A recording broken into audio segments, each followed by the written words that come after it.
Well, thank you very much, Mike, and Fifth Third Bank. Thank you, Archbishop. Thank you, Rich, and congratulations on an incredible event.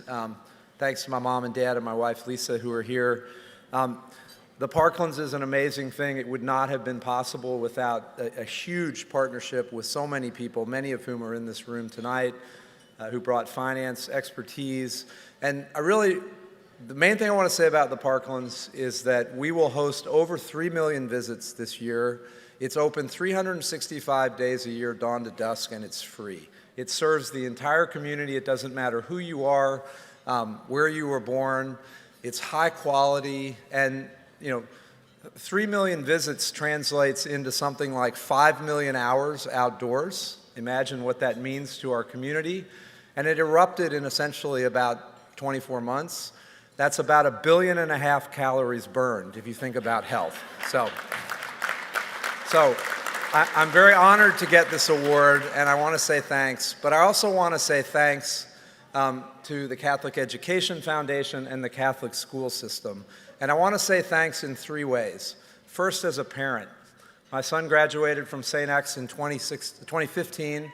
He entered as a sort of grumpy 8th, 9th grader, and he emerged a confident, focused, and kind young man. And a lot of that has to do with the St. X experience and the Catholic school experience, and all of you know that.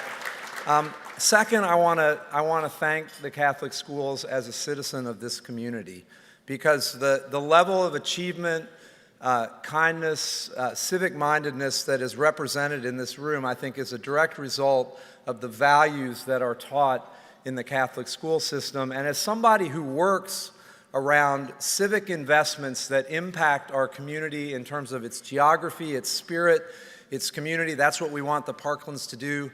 The Catholic schools do the same thing. I firmly believe that Louisville would have hollowed out, as Detroit and many other cities have, without the Catholic schools and the commitment they had to the neighborhoods and the people who live in those neighborhoods. And so as a citizen of this community, that is just an incredible achievement. Finally, as a person, I think we live in a troubled age, and I'm not talking about the election. I'm a world historian. I think bigger. But there are very few institutions in the world anymore that care about and teach about morals and godliness and eternity. And I think that it's really important. I have 4 children, and those are values that I want them to have. And I don't think there's any other institution that I've ever encountered that taught them as well as the Catholic schools in Louisville. So thank you very much as a parent, as a citizen, as a person. Thank you, Rick.